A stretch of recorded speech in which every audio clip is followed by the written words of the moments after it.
আসসালামু আলাইকুম প্রিয় দর্শক, আজকে ফেব্রুয়ারি 9 তারিখ, 12 তারিখে নির্বাচন, মাঝে মাত্র 2 দিন, 10 এবং 11 হবে না, ধরেন 10 তারিখ, কারণ 11 তারিখে তো নির্বাচনী প্রচারণা বন্ধ হয়ে যাবে, 24 ঘন্টা আগে তো বন্ধ হয়ে যায়।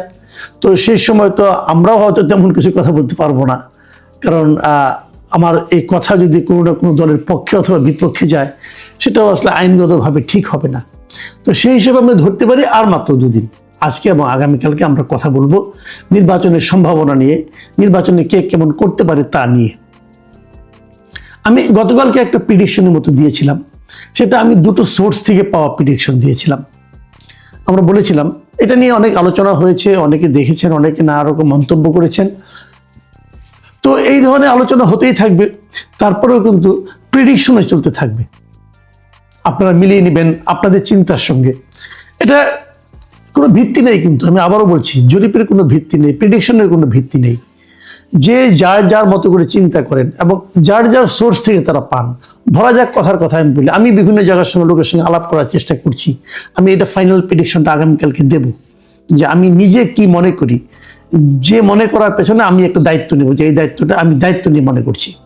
তো আজকে দেখেন শেষ দিকে বলে হয়তো আজকে এই শহরে আমি দুটো জরিপ পেলাম, জনমত জরিপ পেলাম এই নির্বাচন নিয়ে, এবং দুটোই বেশ বড়ভাবে করেছে তারা, মানে অনেক লোকের মধ্যে এই জরিপটা করেছে।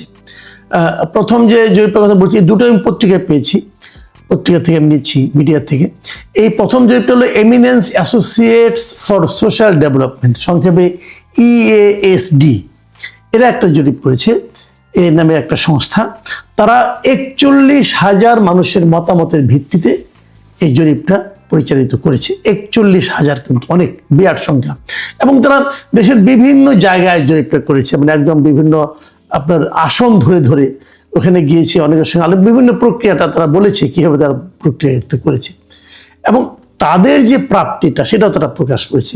তাদের প্রাপ্তিতে বলা হয়েছে, যদি ভোটের হিসাবে হয়, যে প্রায় 66.3% ভোটার নাকি বিএনপিকে ভোট দিবে, এটা তাদের জরিপের ফল।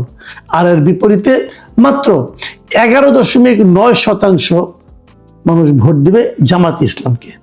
এনসিপি 1.7%, জাতীয় পার্টি 4%, ওগুলি উল্লেখযোগ্য নয় আসলে। তাহলে কোথায় 66.3% আর কোথায় 11.9%, ধরেন 11-12 ধরেন আপনি, কোথায় 66 আর কোথায় 12, কোনো তুলনা হয়, কোনো প্রতিদ্বন্দ্বিতা হয়, এরকম তাদের জরিপের ফল তারা পেয়েছে। এবং তারা নিশ্চয়ই দাবি করতে পারে, আমরা যখন 41,000 মানুষের মতামত নিয়েছি, এটা অনেকটা গ্রহণযোগ্য হতে পারে, এরকম তারা দাবি করতে পারে। এবং তারা এই ভোটের তো পার্থক্য এবং এর বিপরীতে যারা আসন সংখ্যা যখন ধরেছে, সেখানে তারা বিশাল পার্থক্য দেখিয়েছে। তাদের বিবেচনায় বিএনপি জোট পাবে 208টা আসন এবং জামায়াত জোট পেতে পারে 46টি আসন। অনেক পার্থক্য, কিন্তু আমি গতকাল যেটা বলেছিলাম তার চেয়ে অনেক বেশি পার্থক্য এটা। আচ্ছা, আমরা আরেকটা আমার জরিপটা নিয়ে পরে কথা বলি, আরেকটা জরিপ নিয়ে কথা বলি এখন। এই জরিপটা করেছেন International Institute of Law and Diplomacy, মানে IILD নামে একটা প্রতিষ্ঠান। এরাও অনেক লোকের উপর করেছেন, এবং এদেরটা আমার তো মনে হয় যে আগে যেটা আমরা বললাম EASD, তাদের চেয়েও বেশি সংখ্যক EASD করেছিল 41,500 মানুষের মতামত নিয়ে। আর ওরা যেটা নতুন যেটা বললাম আমি, যে IILD, এরা জরিপ করেছে 63,115 জন ভোটারের উপর। 63,115 জন, মানে বিশাল ব্যাপার স্যাপার কিন্তু। এবং তারা গত 21শে জানুয়ারি থেকে 5ই ফেব্রুয়ারি, মানে এই 16 দিনের তারা এই জরিপটা পরিচালনা করেছে। 300টা সংসদীয় আসনেই তারা জরিপ চালিয়েছে, বিভিন্ন ইউনিয়ন ভাগ করে। এবং এখানে ফলাফল যেটা আছে, সেখানে কিন্তু তারা দেখিয়েছে যে একদম মানে নেক টু নেক ফাইট হবে। এরা ভোটের একটা হিসাব দিয়েছে। এই ভোটের হিসাবে তারা বলেছে যে দুই দলের মধ্যে, মানে দুইটা জোটের মধ্যে, বিএনপি এবং জামাতের জোটের মধ্যে একটা হাড্ডাহাড্ডি লড়াই হবে। বিএনপি জোট পেতে পারে 44.1% ভোট, আর অন্যদিকে জামায়াতে ইসলামের নেতৃত্বে জোট যেটা আছে, তারা পেতে পারে 43.9% ভোট। এই তারা পেতে পারে বলে এদের ধারণা। এটা খুব ইন্টারেস্টিং বলে আমার মনে হয়েছে, যে তারা আগেরটাতে কোথায় আপনার 12% ভোট পাবে, বিএনপি পাবে 66.3%, আর জামাত পাবে মাত্র 12%। মানে বিশাল পার্থক্য ছিল, কিন্তু এখানে কিন্তু তা দেখানো হয় নাই। এরা বলছে পার্থক্যটা মানে 1% মতো, 44.1%, আর এদিকে 43.9%, মানে ধরতে গেলে 0.2% কম জামাতের। কিন্তু এদের আবার আরেকটা জিনিস ইন্টারেস্টিং আছে, যে আসন বললাম যে আসন সংখ্যা তারা কিন্তু ওরকম স্পষ্ট করে বলেনি, কিন্তু তারা যে জিনিসটা বলেছে, যে কালকে আপনাদের মনে আছে আমি বলেছিলাম যে কতগুলি আসনে বিএনপি জিতবে শিওর সহজে, এবং কতগুলি আসনে জামাত জিততে পারে বলে আমি যে উল্লেখ করেছিলাম, এরা ওই ফর্মুলাই করেছে। এরা বলার চেষ্টা করেছে যে নিশ্চিতভাবে জামাতের জয়ের সংখ্যা হলো 105টা আসনে, মানে 105টা আসনে জামাতের জয়ে তাদের মধ্যে কোনো সন্দেহ নাই। বিপরীত দিকে বিএনপি নিশ্চিতভাবে জয় পাবে 101টা আসনে, মানে নিশ্চিত জয়ের আশায় সংখ্যায় কিন্তু বিএনপি থেকে জামাত এগিয়ে আছে, বিএনপি 4টা আসনে। আর দুই পক্ষের মধ্যে হাড্ডাহাড্ডি লড়াই হবে 75টা আসনে। খেয়াল করুন, তাহলে কিন্তু হাড্ডাহাড্ডি লড়াই পাওয়া গেল 75টা আসনে, আর 19টা আসনে স্বতন্ত্র প্রার্থীরা হয়তো জয়লাভ করবে, একদম তারা হিসাব মিলিয়ে দিয়েছে। তো যদি এই জরিপটাকে আমি ধরি, তাহলে কিন্তু জামাতের জয়ের একটা সম্ভাবনা আমি দেখতে পাচ্ছি এখানে।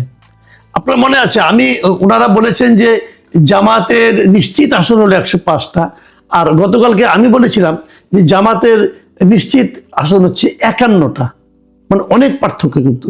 আর গতকালকে আমি বলেছিলাম আমি যে জরিপটা দিয়েছিলাম একটা পত্রিকার রেফারেন্স, নিশ্চয়ই মনে আছে আপনাদের, সেই রেফারেন্সে ওরা বলেছিল যে বিএনপি নিশ্চিত জিতবে 88টায়, আর এদের জরিপে দেখা যাচ্ছে বিএনপি নিশ্চিত জিতবে 101টা আসনে। আর হাড্ডাহাড্ডি লড়াই আমি বলেছিলাম 132টা আসনে, আর এরা হাড্ডাহাড্ডি লড়াই করাচ্ছে 75টা আসনে। তো দেখেন, আমি 3টা জরিপের কথা বললাম, আপনি যদি 3টাই বিশ্বাস করতে চান তা তো আপনার মাথা খারাপ হয়ে যাবে। আমি গতকালকে 2টো জরিপ দিয়েছিলাম, একটা আমি বাদ রাখছি, আমি আর একটা পত্রিকার একটা হিসাব দিয়েছিলাম, ওটা আমি বললাম শেষে। ওটার সঙ্গে এই যে আজকে যে 2টোর কথা বললাম, যে একটা হলো IILD এবং আরেকটা হলো EASD, এই যে 2টা প্রতিষ্ঠানের জরিপ, আর অনেক টাকা পয়সা খরচ করেছে। একটাতে প্রায় 64,000 লোক, একটাতে 41,000 লোক, এত লোককে কথা বলেছে। তো এত ডিফারেন্স কেন হবে, এত পার্থক্য কেন হবে? একজন বলছে মানে EASD, তারা বলছে জামাত পেতে পারে 46টা আসন, আর ওখানে বিএনপি পেতে পারে 208টা আসন, বিশাল ডিফারেন্স। আর পরেরটায় দেখা যাচ্ছে যে জামাতেরই বরং একটু বেটার হচ্ছে অবস্থানটা, মানে 105টার 101টা নিশ্চিত, আর হাড্ডাহাড্ডি 75। তো যোগ করলে 75 যদি অর্ধেক ধরি, তত জামাতে এগিয়ে যাচ্ছে। তো এই যে ডিফারেন্সটা, এটা কেন? আমি কিন্তু বহুদিন বলেছি যে জরিপ জিনিসটা না অনেকটা ওই যে পত্রিকার রাশিফলের মতো, পড়তে মজা লাগে, আলোচনা করতে মজা লাগে, কিন্তু এর উপর নির্ভর করা যায় না। আমার এবারও মনে হচ্ছে তাই হবে, নির্ভর করা যায় না। আমি ভাবছি শেষ দিনের মতো আজকে আপনাদের এই অনুষ্ঠানটা মানে আপ করার পর আমি আজকে আমার নিজের চ্যানেলে আরেকটা জরিপ দেব আমি, এবং এটা হয়তো আমি কালকে ওইটা নিয়ে এবং অন্যান্য বিষয় নিয়ে আলোচনা করব। আমি কি পেলাম মাঠ থেকে সেই আলোচনাটা করব, এবং আমার এই অনলাইন জরিপে কি হয় সেটাও আলোচনা করব। তো এই যে জরিপের এত পার্থক্যটা হচ্ছে, এখন এখানে কিন্তু অনেকে ভাবতে পারেন যে কোন প্ল্যাটফর্মে হচ্ছে এটা ইম্পর্টেন্ট, অথবা কারা করছে এটা ইম্পর্টেন্ট, কারোর দ্বারা প্রভাবিত হয়ে করছে কিনা এটাও একটা জরুরি ব্যাপার। অনেক সময় হয় না এরকম যে টাকার বিনিময়ে অনেকে জরিপ করে দেয়, বিশেষ একটা পার্টিকে একটু ভালো অবস্থানে দেখিয়ে দেওয়া, একটা হিউজ অ্যামাউন্টের টাকা তারা হয়তো অনেকে ব্যয় করে, সেটাও হতে পারে। কোন জরিপ কেন হয়েছে আমি বলতে পারবো না। তবে এই পর্যায়ে এসে আমি একটা কথা বলে শেষ করবো, সেটা হলো গিয়া, নির্বাচন তো হয়ে যাবে, 12 তারিখে নির্বাচন হবে, তারপর কি হবে? সেটা আমি আগেও বলেছি, আবারও বলি আরেকবার।